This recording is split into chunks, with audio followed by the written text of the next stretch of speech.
안녕하세요. 반바람 박도파입니다. 구독과 좋아요, 알림 설정, 회원가입 부탁드리겠습니다. 지금 서울 아파트 매물량 상당히 우려스럽죠? 좀처럼 털어내질 못하고 있어.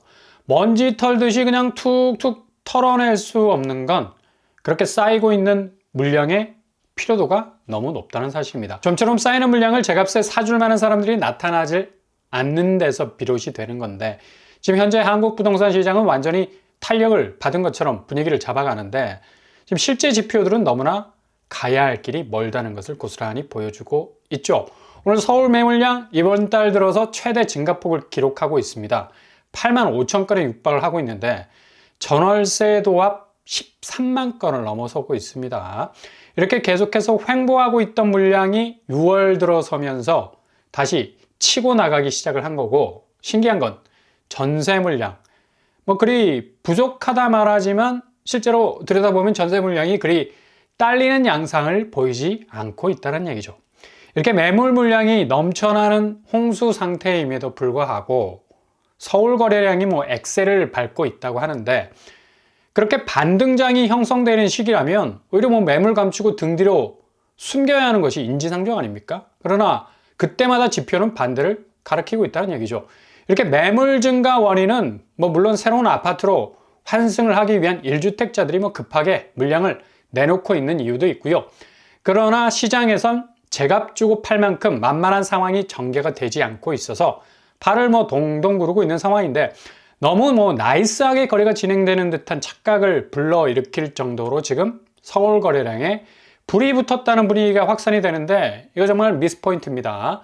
거래량 추이를 보더라도 4월과 5월 분명한 차이가 보이죠. 4월은 5천 건이 넘을 거라는 예상, 보기 좋게 빗나갔고, 거의 4천 건 수위를 어렵게 삐짓고 나온 상황이죠.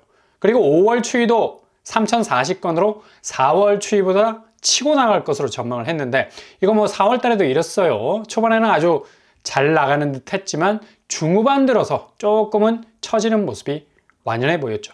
그리고 이번 달 6월은 지금 58건 정도로 아주 훅 뒤로 물러서는 느낌마저 들고요. 이렇게 입력값, 출력값만 딱 봐도 지금 부동산 시장이 어떻게 돌아가고 있는지가 한눈에 쏙 들어오는 걸 볼 수가 있습니다. 지금 부동산 해석을 하는 데 있어서 이거 한국 집값이 너무 거품이 끼어서 그런진 몰라도 지표 해석을 해도 너무 부품하게 한다는 얘기죠.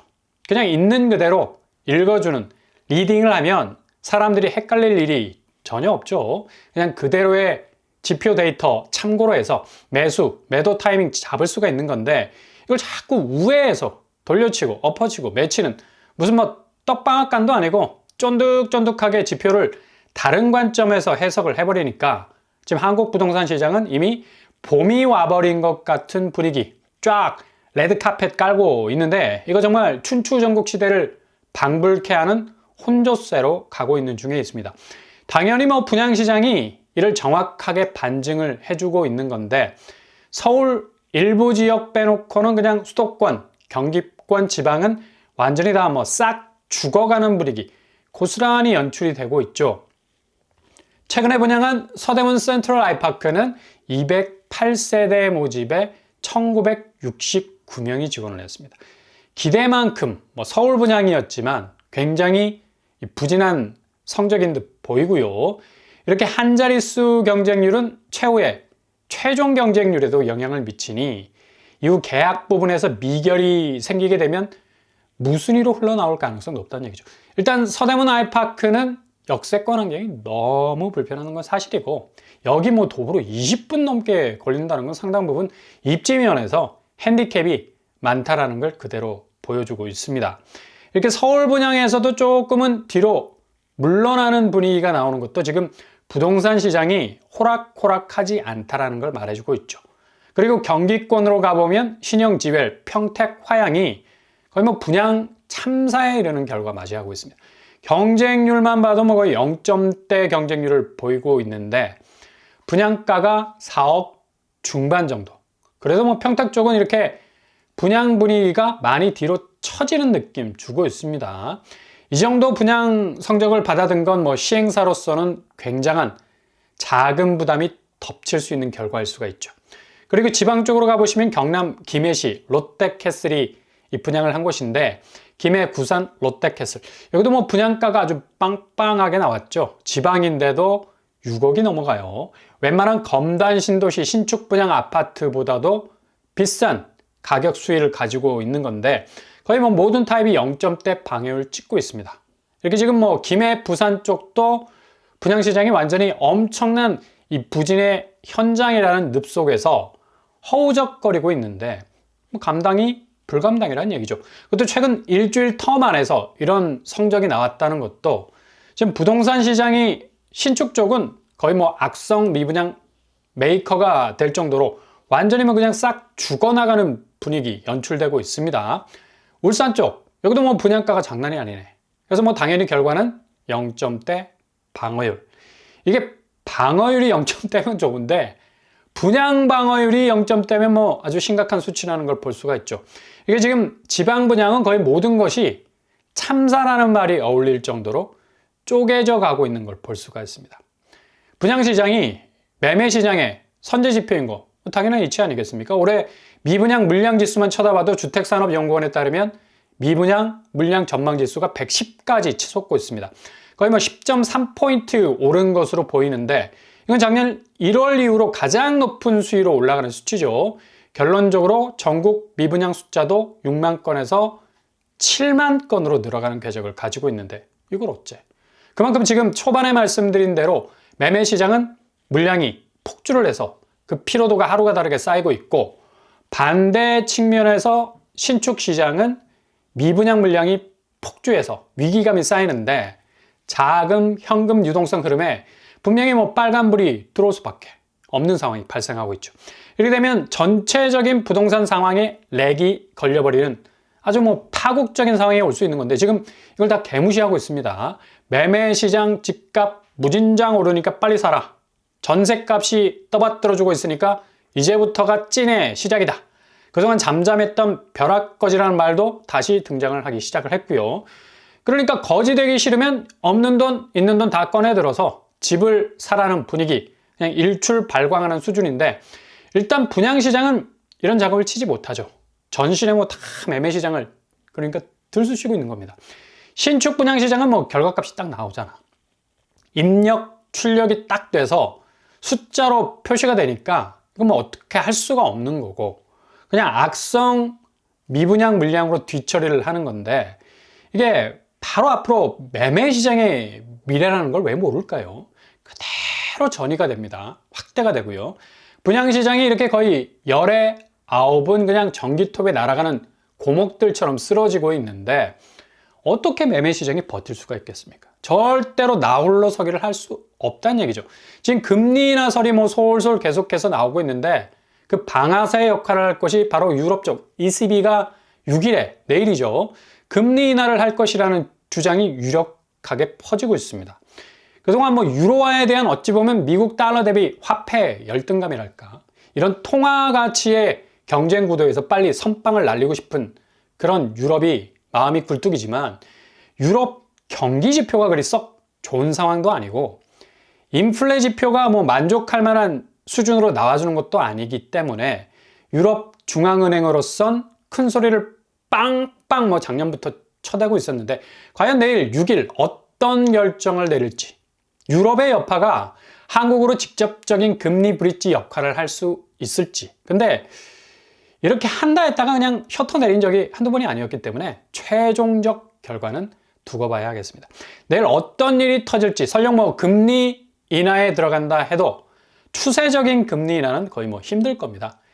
대략 뭐 0.25% 정도 내린다는 건 그냥 상징적인 의미일 뿐이고 시장에 미치는 실질적인 금리 변동에 대한 방아쇠가 되기는 좀 힘든 건데 이걸 지금 한국 부동산이 기대를 하고 있다는 것도 너무 뭐 먼 나라, 딴 나라 금리 분위기를 끌고 들어올 수도 있는 거고요. 한은이 올해 한 번이라도 금리를 내려버리면 주담대가 3.9% 수준에서 3.5% 수준으로 훅 내려갈 수 있어서 집값은 뭐 요동칠 가능성은 있겠지만 한은이 이런 무리수를 둘 가능성은 거의 없다는 얘기죠.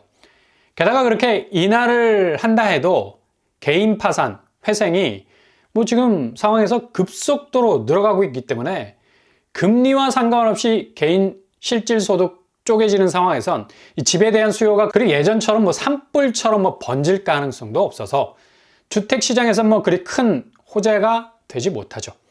분위기 반전은 될 수 있겠지만 실제로 하늘이 금리를 움직일 가능성은 제로로 봐야 되죠.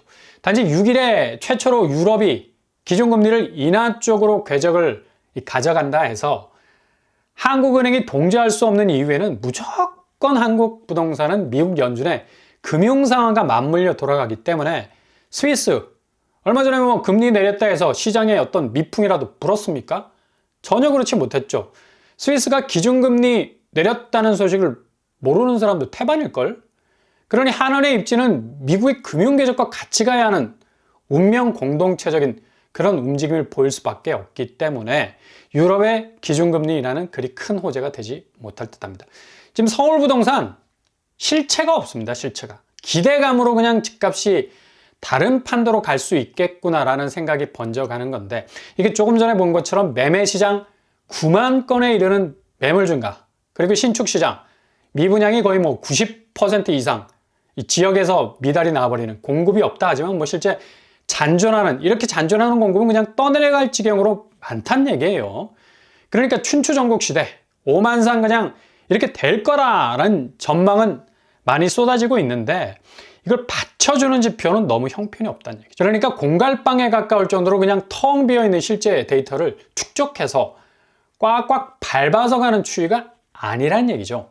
그러니 이게 지금 다주택자들 같은 경우는 부동산 축소, 그러니까 가장 자산 가치가 나갈 것들로 포트폴리오를 구성하고 있지 않습니까? 서울 아파트 산 외지인이 1000명이 넘는다 하지 않습니까?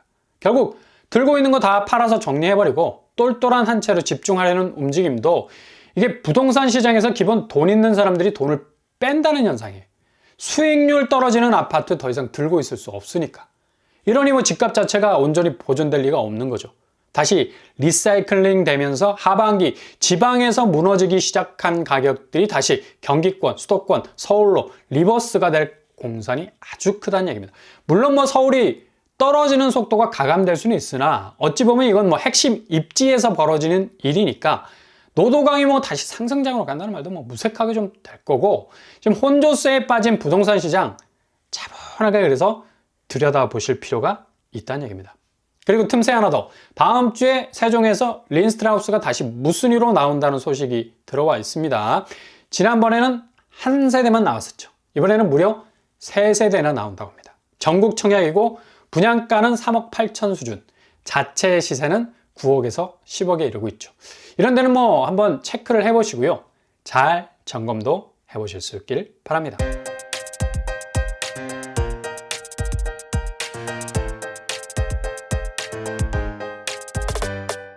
오늘의 부동산 캐리커처, 매매 시장은 물량 폭발, 신축 시장은 미분양 폭증. 어디 하나 지금 부동산 시장에 봄날을 얘기해 줄 호재는 없다는 얘기입니다. 6일, 내일 폭탄이 터지게 되면 상황이 어떻게 돌아갈지 유럽의 분위기 심상치 않고요. 이후 금리 상황과 공급량에 대한 해석에 따라서 집값은 완전히 다른 양상으로 가게 될 전망. 잘 지켜보실 수 있길 바랍니다. 어떤 일이 드라마틱하게 벌어질지를. 오늘도 응원합니다. 항상 여러분의 길이 꽃길만 되실 수 있길 바랍니다. 산업 뻔뻔한 복덕방을 마치겠습니다. 구독과 좋아요 부탁드립니다. 감사합니다.